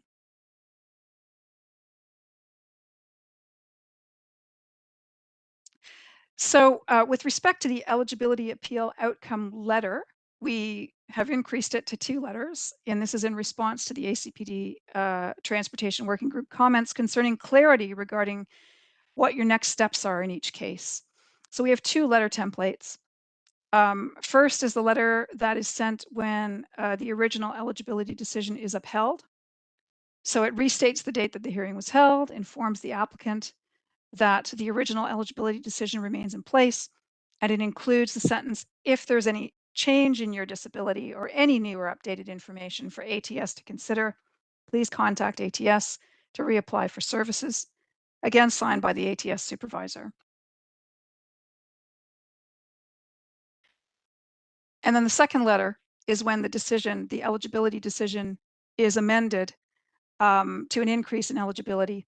It again restates the date the hearing was held, informs the applicant that the original eligibility decision has been changed to an increase in eligibility, and it lists some enclosures being sent with the letter so that the person knows how to access services. The ATS user guide and taxi script program information, HSR fares information, excuse me, and their ATS certification letter, which will have been updated. And it again is signed by the ATS supervisor.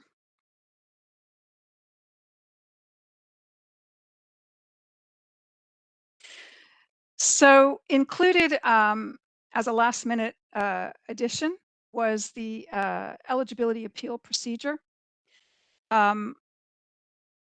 It defines the purpose and scope of the procedure to address the work of ATS staff to accomplish referrals to the ATS eligibility panel and to assure those persons who require specialized transit have access to it.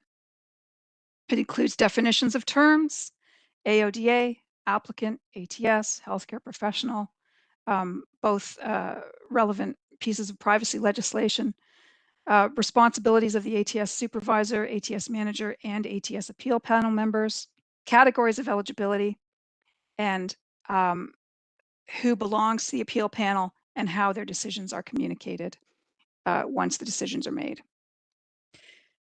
Specific to ACPD Transportation Working Group comments, the procedure was crafted to include, to list the additional forms and letters that were added to the process, and also to address appeal panel training.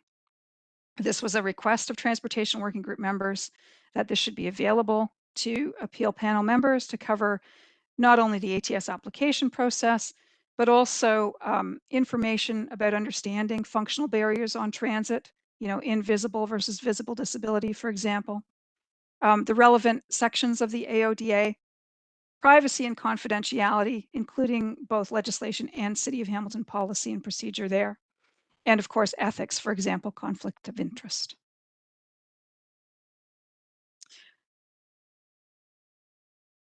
So the City of Hamilton Manager of Diversity and Inclusion has committed to support the development of training, and the training will also be provided to the ATS supervisor and to other eligibility appeal panel members.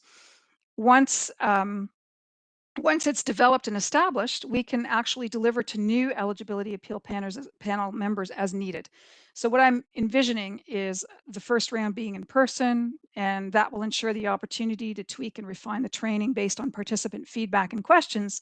And then possibly we could move to an established online version for ease of delivery to new panel members or new city staff.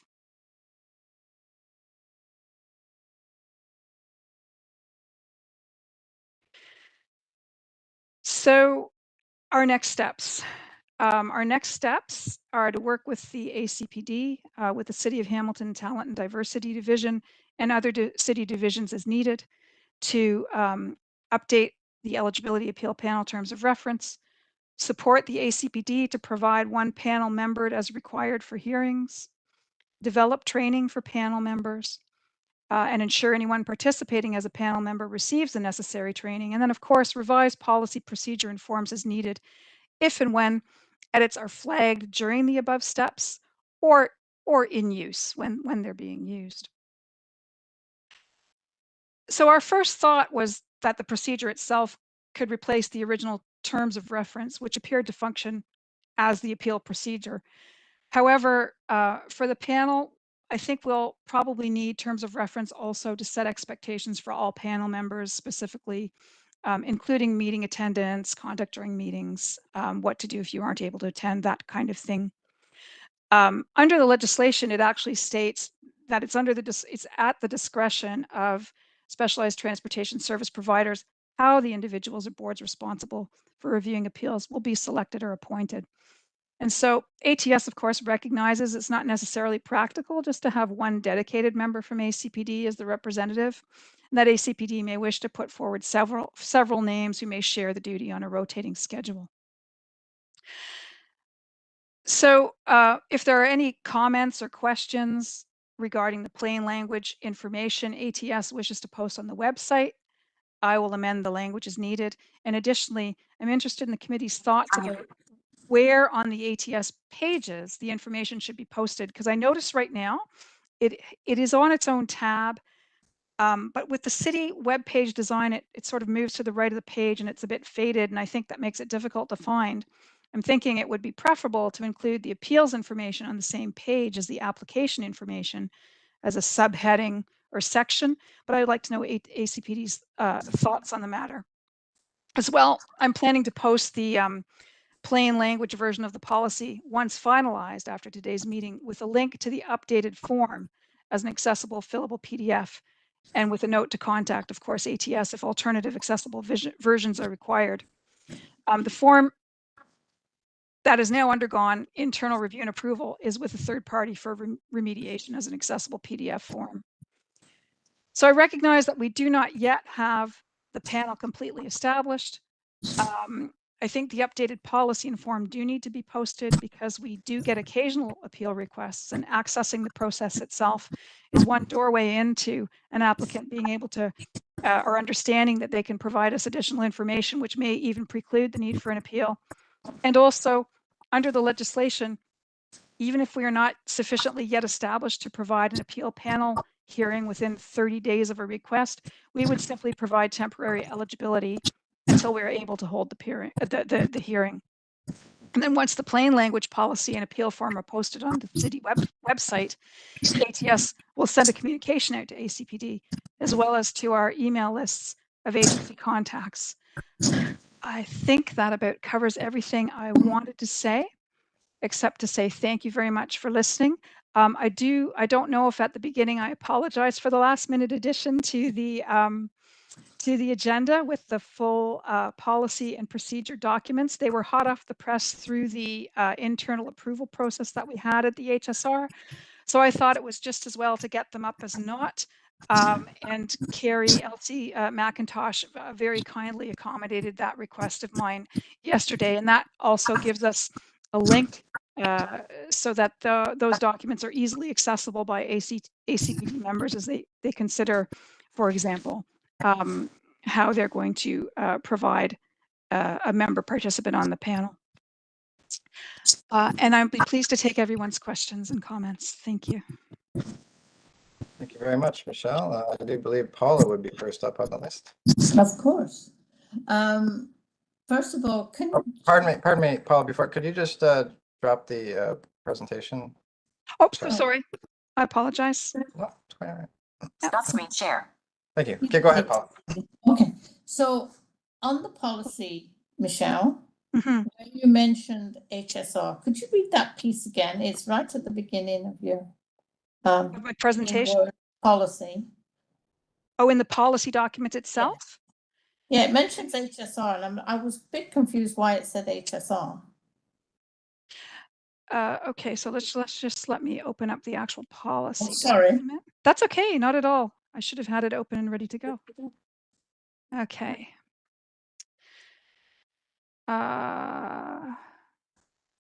In the policy document? Yep. And your plain Oh, in the verbiage. plain language policy. Yes. Oh, I see. It said something about HSR, and I wasn't quite sure. It was near the top of your policy, I believe. Okay, let me find it. I don't have my bill. In the plain language, right? In the plain language wording? Yeah. Receive chat message from Bates tomorrow. So the other thing, while you're finding that, was Okay, I found it. okay. Well, you have to change in there to we are not advisory committee anymore. Yes. Yes. Yes, I'm going to fix that. I'm actually going to fix the sorry, I should be saying through the chair. I apologize. I am going to fix that for the record, and I'll resend the presentation back to Carrie, to LC McIntosh. Yeah. So the bit about where it says HSR. Yes. Could you read that bit again, please? ATS provides specialized transportation for people with disabilities or health conditions who can't use the HSR. Is that the sentence? Oh, that's it. Because you cut out every now and again sometimes, but that's okay. Thank you. And I think that was actually all I had to say. Oh, the other thing is, and this is for Councillor Tedderson's information too. When you go to the website, the Hamilton logo does not have a descriptive on it. It just says Hamilton logo. It doesn't tell you what's on the logo or anything. So it was just something that I think everybody should know. Thank you. Although with the current cyber incident, I think that's a good point that we'll work on, but it's not a priority. Oh, no, I know it's not, but it's been like that forever. And I just thought, well, I'll just talk about it now. So I know it's not a priority, Councillor Tedderson. Okay, thanks very much, Paula. Desktop, folder view, list view. Okay, I'm gonna go last, so I'm gonna have Anthony go next. Anthony. Thank you, James, for the chair. Michelle, just a question for you with regards to. Pardon me, Anthony, you're a little bit echoey, so if we could get you to speak up a little clearer. Sorry, 1 second, guys.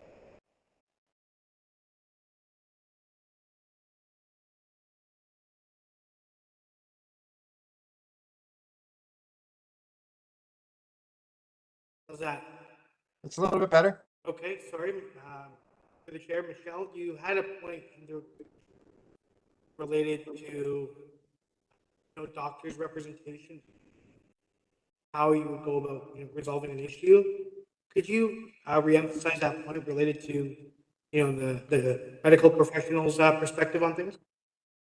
Okay, do you mean in the, sorry, through the chair, do you mean as it's stated in the plain language version of the policy, or the list of healthcare professionals who can sign off on the original application form?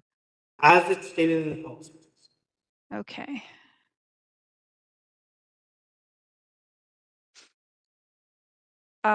With your appeal form, you can also submit additional relevant information from your healthcare provider. Is that the sentence? That is, and what is the prognosis from the submission of the medical documentation from your healthcare professional? The reason for it? Or no, not the reason. Sorry, the outcome. Like, what would be the outcome in terms of establishing from healthcare professional standpoints?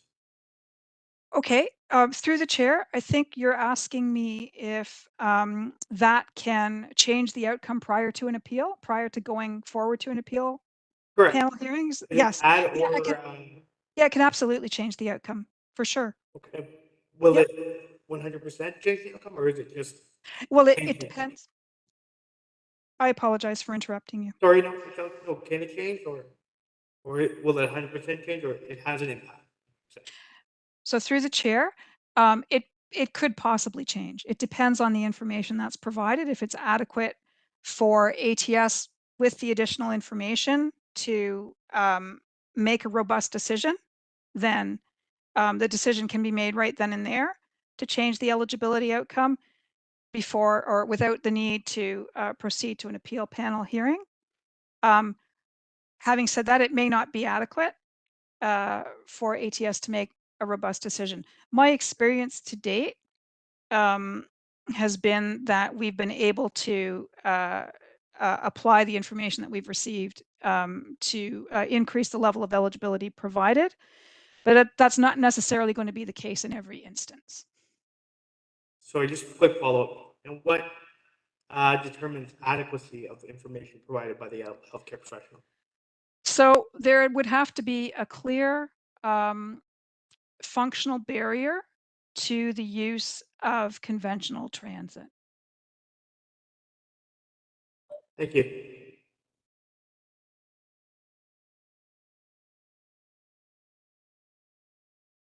So again, muted. Sorry, I'm not used to this anymore. Go ahead, Jake. Yeah, I just have a really quick suggestion for the hearing notice that gets sent out for folks seeking an appeal, and that would be when you are sending that out to make sure that the hearing date is really obvious, so bolded, really noticeable, because oftentimes I find when I'm receiving those kinds of correspondence, those dates can get overlooked very quickly, so just making it really obvious. Thank you. I'll take a look and make sure it is. Thank you. I believe next is Tim Nolan.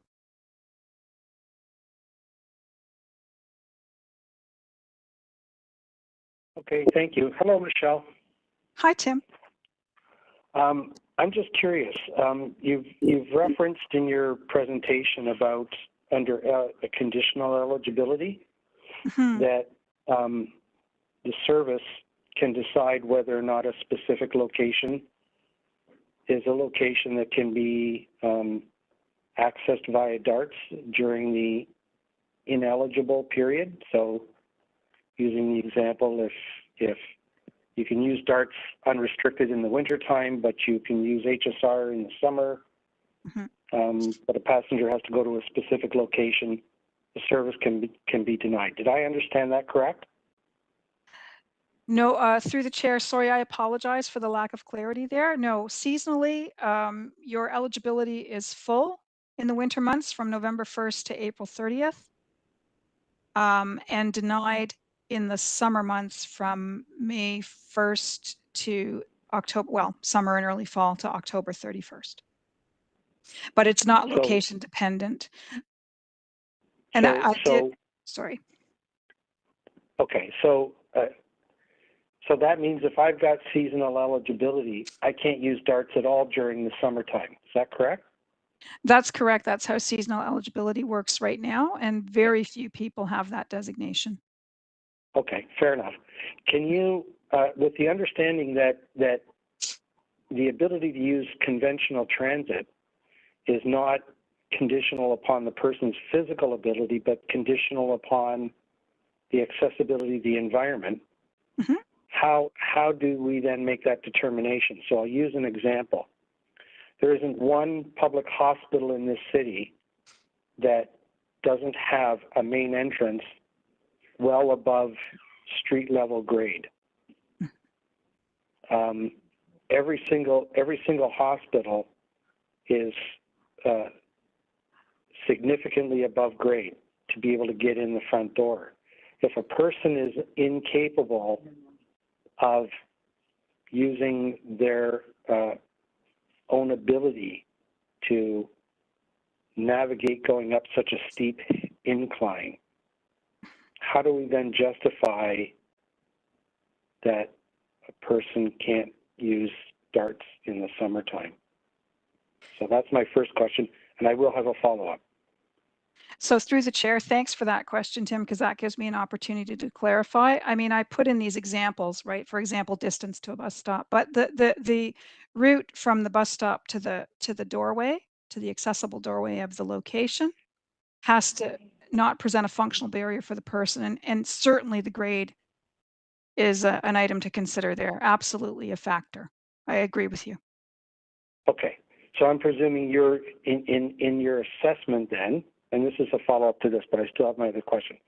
I'm presuming in your assessment of eligibility, you're taking all environments within the city limits into consideration. So for example, conventional transit runs short at particular bus routes. and then the city uses, and I forget the name of the service, but you can call and have a taxi pick you up and take you to the your actual destination from the end of a bus run. But those taxis are not wheelchair accessible. So how do we then justify, you know, assigning somebody seasonal eligibility when in fact they can't use the full service in its entirety? So through the chair, that's an excellent point as well, Tim. Transcab service is not necessarily accessible. And if the conventional service is not accessible to you and you have a disability, then that, and you live somewhere where you can't get to an accessible bus stop, then that's going to give you full eligibility at this point, because we don't have a feeder service, for example. We don't have an accessible feeder service. Sure, Right. So right but now, you don't have yeah. to live there. You could just simply be traveling somewhere and be ineligible to travel. So fundamentally, Yeah. I think the whole notion, and this really ties into my next question. So I'll make this statement. I think fundamentally this whole idea of conditional eligibility is fraught with all kinds of problems that should just simply be scrapped. The second question is, can you cite which specific AODA regulation allows for determining the timelines? Like I know the origin to destination clause talks about eligibility and conditional eligibility, but it doesn't make it an obligation on the part of the individual or the city. It only offers it up as an option. So, you know, there's a difference between having it available as a possibility versus the city declaring it as an essential or a must. So the city has interpreted the legislation as conditional eligibility must be applied upon an individual at the discretion of the city, when that's not how the legislation was actually written, and that's not how the legislation was intended. It was only there as an option, not as an obligatory requirement. So I think you know, the whole conditional eligibility situation really needs to have a rethink, particularly in light of some of the other points that I've made. So through the chair, it is specifically section 63.3 of the reg of 191.11. But I take your point. I'm looking at the wording as well. I will say that, you know, it was recommended to us by the Office of the Auditor General to take a look at all of the options available to divert trips from specialized to conventional transit. To your point also, we haven't done this yet, with the exception of seasonal eligibility, which has been in place since, I think, 2012. But all of these considerations would be included in the ATS recommendation report to Public Works Committee on the matter, which we're targeting 2025 for. Sure, but I'd just like to qualify and say, you know, it's interesting that we're reliant upon the Auditor General to be the expert on this stuff. A, the Auditor General never came and spoke with ACPD. B, the Auditor General never spoke with anybody on TWIG. And C, the Auditor General never spoke with me as a person who was on the Standards Committee that developed the very standards that we're talking about. I was there. I was at the table. I remember the discussions, and I remember the expectations and the intent. So, you know, the Auditor General did not, in my opinion, do their due diligence through appropriate consultation before they wrote that report that we are now adopting it as if it was a fait accompli. Is there a question there, Tim? Just No, I think my two questions have been asked. So, but I thank you for that. And I, Michelle, I know you're in a very difficult position. So I do understand that, but I think I think we need to go back to the drawing board in some cases, and I think these matters really need to be referred over to the Accessible Transportation Services Subcommittee of City Council for a more in-depth analysis before anything ever gets adopted. So just my 2 cents worth. But I thank you and appreciate the challenges that you're experiencing. Thank you, Tim. The first mark, Councillor Tattison. I was just going to suggest to Tim that maybe we could do a deeper dive at the ATS subcommittee, and that would allow Michelle some time to reflect on the things that you brought forward as well. Okay, Tim? Councillor Tattison. And I believe Mark. Hi, Michelle. Question, how many of these conditional seasonal memberships are there in the ridership? Oh my goodness. I should have come with that number. I really think it's less than 200. Might even be less than 100, like a very small percentage of the active travelers who run between 9 and 10,000. Yeah. Right. So I was thinking maybe that could be held over as a full approval conditional upon doing a deeper dive on what the legislation or the regulations are supposed to be saying. That's just a thought, but thanks for the answer. Okay. Are there any other speakers on this issue? No? Okay, then I'm going to take a quick turn here. Paula, if you wouldn't mind taking the chair. I have the chair. Thank you very much. I just want to say, I mean, as a person who is the 1% who has been denied several times, as you already know, we've talked about this many times. I appreciate the efforts to explain the process in the more official language better. I like it's more in depth. I would just ask that in the letter that goes home and the personal letter that goes to people, that we say something like, we recognize that not all disabilities can be accessed by forms alone. Because I'll give you an example. After I've been denied all these many times, I tried just on a leap to put through a support person card. I didn't have a mobility device at the time, and I quite literally put in the form that I needed an American Gladiator to, block people from hitting me or sitting on me or pushing me. And I expected fully to be denied, and I was approved. So it's those outside of the box issues that I just like to highlight, because the people that are going through these issues that have been denied are dealing with a lot of medical issues. They've got a lot of other forms they're filling out. And I just like to be clear that this is one of those appeals that if they have a real reason, that people will listen. It's not, that's all. Thank you. Thank you, James. Would you like the chair back, sir? Yes, I will take the chair back. Thank you very much. You're welcome.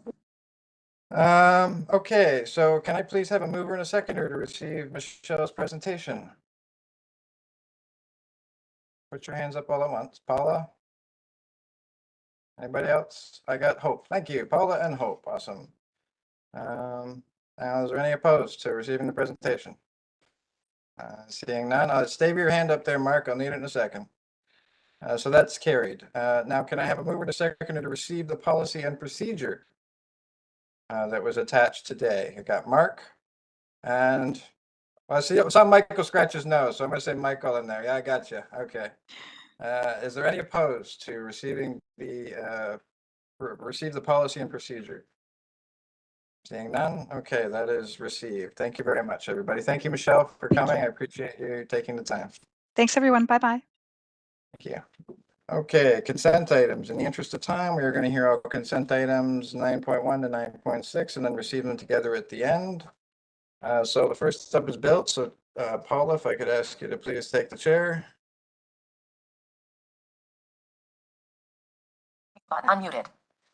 You want to do all yours at the same time? So I'm just going to do it quickly. Yes, they're all pretty much in a row. So built environment working group, just to give a quick update. We met for the first time last month. We didn't meet this month. With the staff thing going on with cyber incident, just couldn't get people to that next built meeting. So we're going to do that next month. So what we basically did was we met everybody and we gave them a brief overview and explained to the new members of exactly what Built is about and how they can help. So that's it for Built Environment. Housing issues 9.2A, February 20th. Again, we met for the first time. We had some significant technical issues with a couple of members. So we only got half of the OEL done and we had to basically recap again at the next meeting. But we did discuss the extreme heat working group and some of the work that's been done there. Side note, I just was informed that Shelley Rogers will be delivering 25 cool kits to Rebecca for us to distribute for anybody that doesn't have air conditioning during an extreme heat event.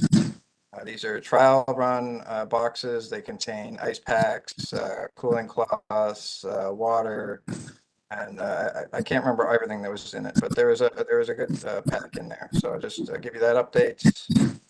For the next meeting, which was March 19th, we went through our OBL in detail, our standing business list, and discussed residential care facilities and what we should be doing about informing council and the public about residential care facilities and some of the services that need to be updated because they really are a forgotten member of our population, or a forgotten section of our population. I should say there's almost 1,000 people in our SCIPs.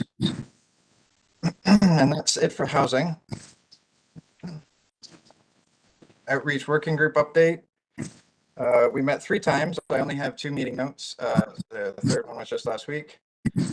February, we met just to get together to set the meeting, to inform people of all the stuff on our OBL and stuff that we want to see doing in the future and get people get up to speed on the fair and the awards. The next outreach meeting on March the 20th, we had a really good meeting with Lisa.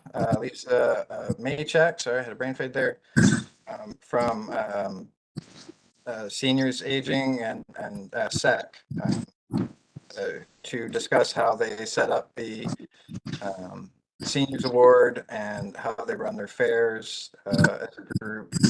She gave us lots of great information about the nomination process, setting up the forums, judging panels, awards, and it should be all in the package there for you to see. And I will have the next update for last week's meeting next month. And I believe that is it. Are there any questions from any of my packages? I'm seeing none. Okay, then I will take back the chair if you don't mind, Paula. You have the chair, sir. And it is transportation. Okay, so we met last month. We invited Ron Van Cleve from Hamilton Cab to talk about the accessibility taxes, lack of. We talked and said, you know, pre-pandemic, the city gave out 40 licenses for accessible taxis, which was working pretty well, I think, at the time. Pandemic hit, people weren't getting the customers that they needed. A lot of the licenses were handed back into the city. So from what we can understand now, Ron Van Cleve said they never should have been given out to individuals. They should have been given out to the companies. Therefore, they would have more control on how many cabs, accessible cabs, are on the road. From what we understand, there's only 8 accessible taxis now that are on the road, 4 for Blue Line and 4 for Hamilton Cab. And of course, neither of these companies have any influence on when these taxis go out. It's up to the individual who owns the tag. So for the next ACP TWIG meeting, we're going to have bylaw and licenses come. And we can talk to them and see what their take is on this. So yeah, the accessible taxi thing is a mess. We are going to be looking at terms of reference. Received chat message from Bates. Tomorrow. Speaker lit. Sorry. Nobody could find a terms of reference or a working plan. So we're going to start from scratch. And the other thing is we have to put together, because we know there's a lot of outstanding business, but we don't have one of those either. So that's it for my report. Very much, Paula. Strategic planning has not met yet, so we can skip over that. 9.6, accessible open spaces and parklands working group. Tim, do you have an update for the last meeting? Yeah, so thank you. Everybody's received the minutes of the February meeting in their package. Just a couple of highlights. The 2 occupational therapy master's students in occupational therapy began their work mid-March. There's a weekly supervisory meeting that's taking place with their academic supervisor, myself as chair of the outdoor spaces, and Paula as vice chair. We're helping. Sorry? Okay. We're helping to guide their work. They did originally want to come and speak with ACPD in April to get feedback from everybody. But they had to postpone that because they were having a bit of a hard time with their literature review. But I think they're well underway now. And so through you, Mr. Chair, to Carrie, we'd like to have the 2 OT students come and meet with ACPD in May. That way they should be able to provide sort of a preliminary finding of their literature search and get feedback from committee members on what they found, and sort of have a bit of a roundtable discussion with respect to the accessibility of park space amenities and playgrounds and so forth. So we will be meeting in April, so I hope there will be more to share at that point. So comments, questions, happy to hear them. I don't see any, Tim. I think we're good. Thank you very much. Okay. Okay, then that's good. We're all done our communications items, or our, whichever they are, consent items. So it's a C word. May I have a mover and a second to receive 9.1 through 9.6? I have Mark and I have Michael. I'll take Michael. Levi, I'll get you next. James, through the chair, I just wanted to have one comment on the Twig meeting. And the shocking thing is, of course, that with only 8 cabs, if they're all at the Festival of Friends, they're not going to drive up to Ancaster to pick somebody up without working their way across the city, because it's just unreasonable for them to pick somebody up that's way out of their current zone. So it's a real problem with the number of wheelchair cabs that are out there and available. I haven't used a lot of script lately because it's just not reliable in terms of timing. So that was the one thing that I took away from that meeting. Thanks. Thank you, Mark. I actually delegated to planning, I believe it was, about accessible taxis last week, and mentioned how bad the service was. They said that they're doing a review, so hopefully we'll hear back something soon. Okay, so are there any opposed to receiving all the communication items then? I've got, I believe it was Mark and Michael. No, nobody opposed? Then we've accepted the consent items. I always get those C word confused, sorry. Okay, next up, motion. So I'll relinquish the chair to Paula.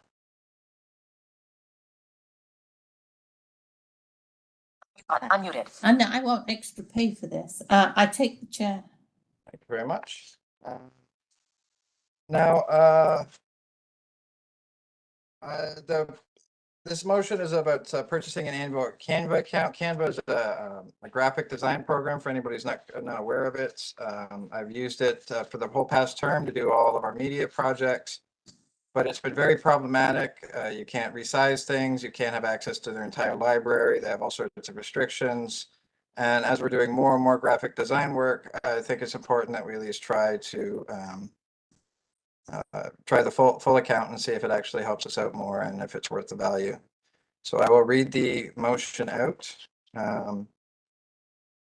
Purchase of annual Canva account for Accessibility Committee for Persons with Disabilities, whereas the Accessibility Committee for Persons with Disabilities Outreach Working Group uses Canva to produce media for the committee in the form of posters, presentations, pamphlets, flyers, web design, name tags, banners, etc.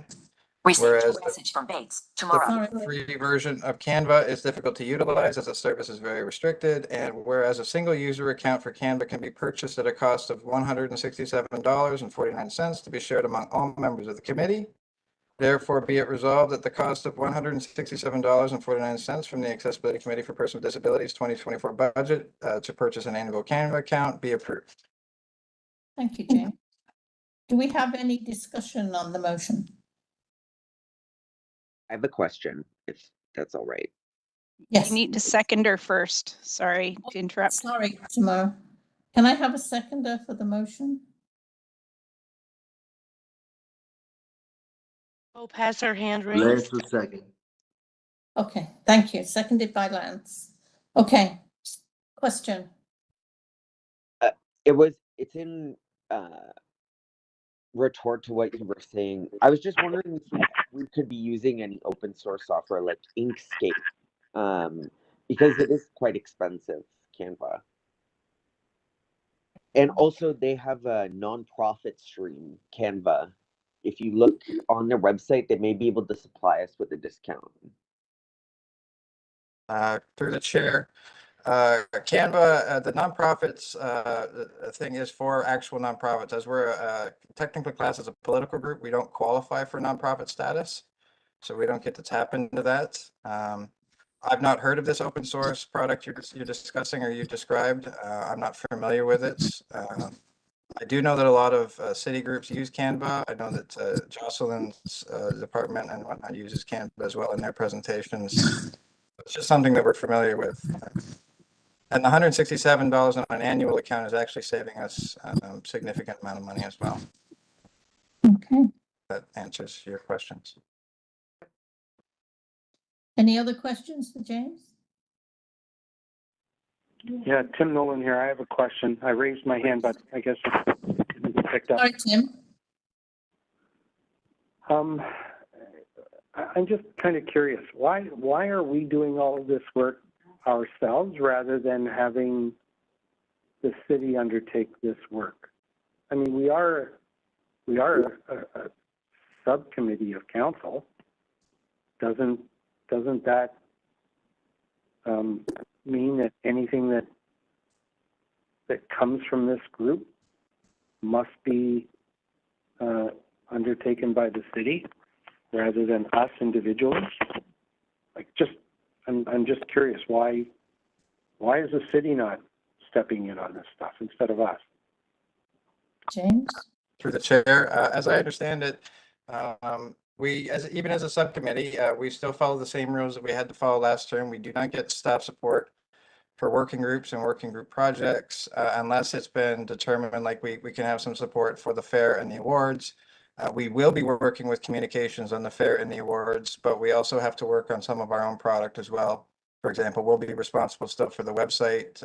The city would rather we have a separate website that is not connected to their platform. So we will be engaging with the city. I don't know if that. Well, fair enough, but there's nothing that comes out of a working group that doesn't come before the subcommittee, before ACPD.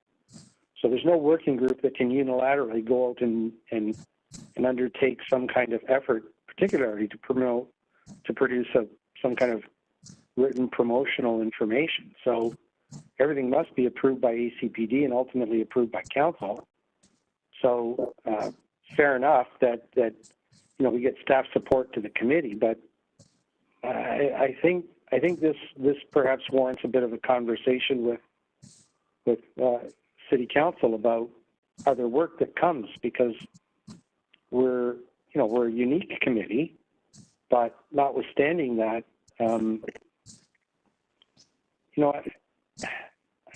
I think where's the level of importance that the city places upon the work of this committee and its output. But I understand the importance of this motion, and I'm a bit ambivalent over whether or not I want to support it. But I think we need to get an answer from the city on its level of support for the work of this committee. Okay. So what are you suggesting, Tim, that we do an amendment to the agenda, to the motion?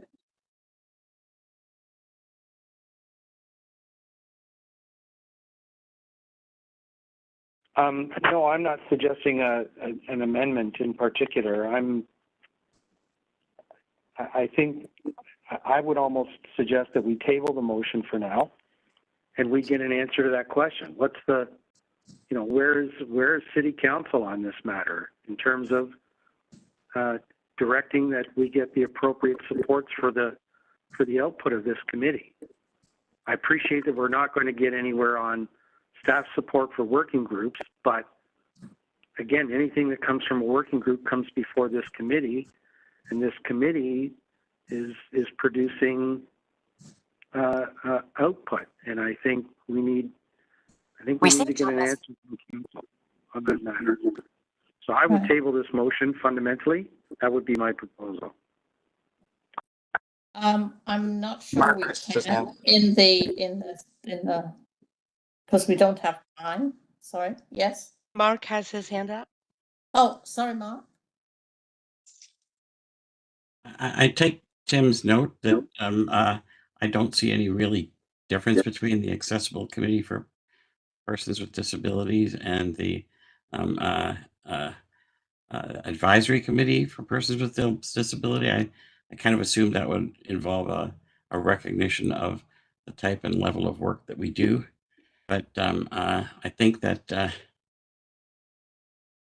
I think we can do both. I think we need to move forward. And even if we only need that subscription for 1 year, then I think it'll allow us to accelerate the output for the outreach fair and awards.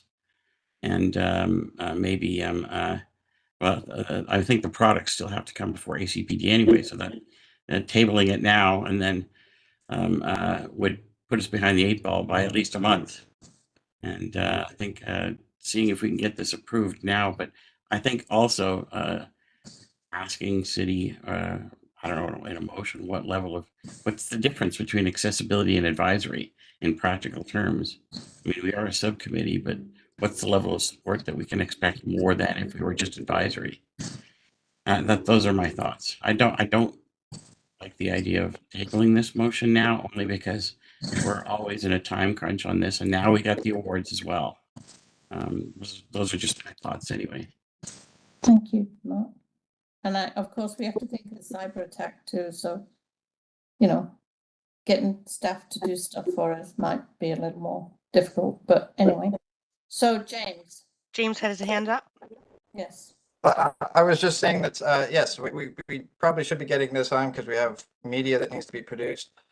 I don't disagree with Tim's point that we need to have that specified, but from what it was explained to me, we were already a subcommittee even though we had the advisory committee. So the rules that we operate under actually didn't change. They just were clarified for people that weren't a member of this committee.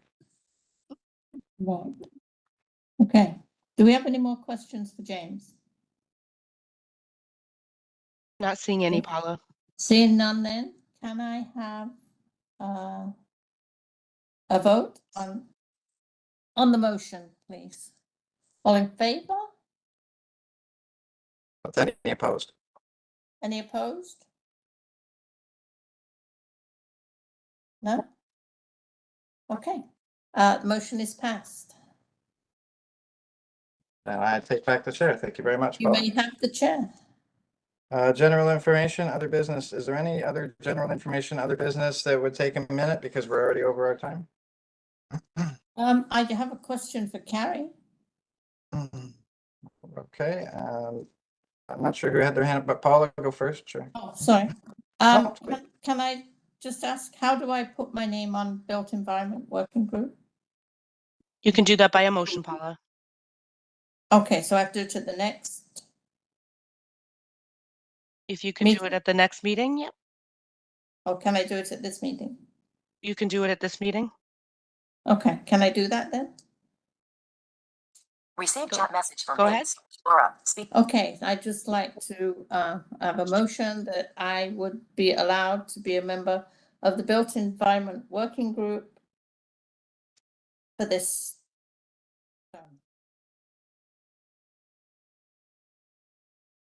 Term. Do I have to have a Seconder for the motion? Levi. Levi? Okay. Okay, so is there any opposed? Seeing none? Okay, you're part of the Built Environment Working Group. Thank you. I believe next up was Kim. Actually, it's Tim. I just wanted to ask that the discussion item about, or if we can have as a discussion item at the next ACPD meeting, respecting the support of staff around the development and creation of promotional materials. I think it's an important conversation that we should have. Okay. And, can we have that as an agenda item, please? Okay, we can formalize that process because I'm a little confused about speaking with communications and what do we give them and when do we give it to them and what do they adapt? Because some stuff we give them and some stuff they do themselves, but they go based on our designs. It's very confusing. So I wouldn't have clarity on that. I just have to reserve that conversation for next meeting. Yes. Councillor Taddison. I just want to say a few things about my office is reaching out to Light Rail Transit Hamilton to try and get someone to come in to a future ACPD meeting to have those discussions about accessibility and construction and so forth. And then the other piece is it's my understanding that, you know, when you make motions and they come forward, then they come forward to GIC to be considered at council. That's the mechanism that I'm understanding. Maybe the clerks can explain that or take that away for the next meeting so we can get some clarity around that. Okay? Thank you. Are there any other business? No, then I guess it's everybody's favorite time. Can I have a motion to adjourn? I got Paula and I got, well, Levi. I said I was coming back to Levi, so we're going to Levi. But thanks, Mark. Is there any opposed to us adjourning? Seeing none. Okay, thank you very much, everybody. I appreciate you being a little late and have a good night. It was a good meeting, everybody. Thank you very much. Thank you very much to staff too. Thank you very much. Thank you.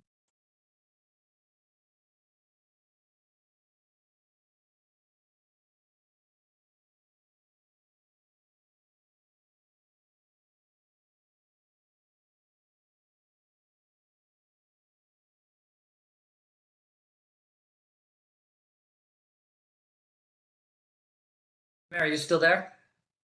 I am still here. Carrie, do you want to make sure you stop streaming? Yep. Sorry about that.